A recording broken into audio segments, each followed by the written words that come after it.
যাওয়ার পর সংবিধান রচনা করা হলো। সে সময় যিনি রাষ্ট্রীয় ক্ষমতায় আসলেন শেখ মুজিবুর রহমান, উনি মুক্তিযুদ্ধের সময় বাংলাদেশে ছিল না, ছিল পাকিস্তানে।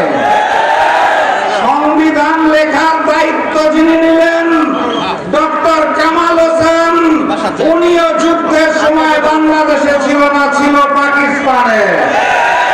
যারা দেশ গঠনের দায়িত্ব নিলেন তৎকালীন আওয়ামী লীগের নেতারা, তারাও কেউ যুদ্ধে বাংলাদেশে ছিল না, বিলাসবহুল জীবনে ছিল হিন্দুস্তানে।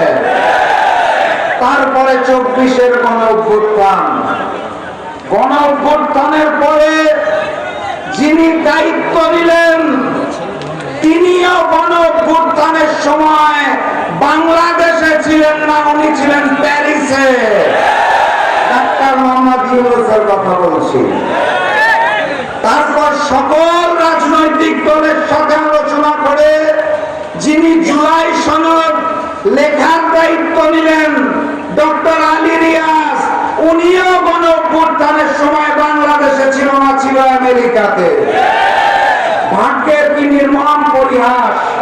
সেই জুলাই সনদ বাস্তবায়নের জন্য যারা দায়িত্ব গ্রহণ করলো ম্যানেজ ভোটের মাধ্যমে, সেই ম্যানেজ ভোটের প্রধানমন্ত্রী জুলাই গণ অভ্যুত্থানে বাংলাদেশে ছিল না, ছিল লন্ডনে।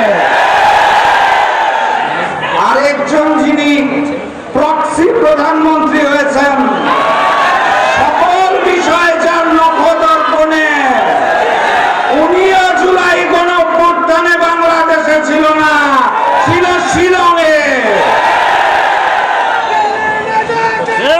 কারণে তারা জুলাইয়ের মর্ম অনুভব করতে পারে না। জুলাই আপনারা বুঝবেন কিভাবে? জুলাই যদি অনুভব করতে চান তাহলে ওই জুলাই শহীদের মায়ের চোখে চোখ রেখে জিজ্ঞাসা করুন জুলাই কি জিনিস। জুলাই বুঝতে চাইলে জুলাই শহীদ পরিবারের পিতা এবং ভাই বোনকে জিজ্ঞেস করুন জুলাই কি জিনিস। জুলাইকে অনুভব করতে চাইলে সেদিনের জুলাই যোদ্ধাদের থেকে জিজ্ঞেস করুন জুলাই কি জিনিস। জুলাই আপনারা অনুভব করতে পারেন না, কারণ আপনারা জুলাই গণ অভ্যুত্থানের অংশ ছিলেন না। আপনারা লন্ডন শিলংয়ে বসে ভিডিও কলে আন্দোলন দেখেছেন। জুলাই কি জিনিস সেটা জানতে হলে আমাদেরকে জিজ্ঞাসা করুন, আমরা উত্তর দিয়ে দিব আপনাদের ইনশাআল্লাহ। জুলাইয়ের শহীদের রক্ত পেরিয়ে ওই মসনদে বসে যদি মনে করে থাকেন ফ্যাসিস্ট শেখ হাসিনার রেখে যাওয়া অসমাপ্ত কাজ দিল্লির নির্দেশনায় পালন করবেন, আমরা সেটা মেনে নেব না ইনশাআল্লাহ। সংগ্রামী সাথী এবং বন্ধুগণ, জুলাই সনদ বাস্তবায়ন করতে হবে। কথা কি ঠিক না বেঠে? ওনারা বলে নাকি অক্ষরে অক্ষরে পালন করবেন। কোন অক্ষর? কার অক্ষর?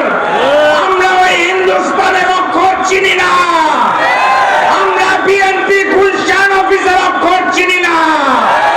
কোন ভোটের কোন রায়ের অক্ষরে জুলাই সনদ বাস্তবায়ন করতে হবে।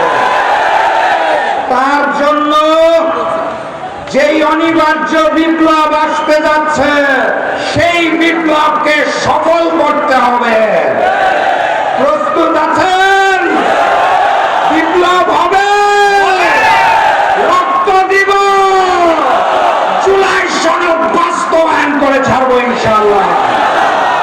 আপনাদের এলাকার নামটা বড় সুন্দর, ময়মনসিংহ।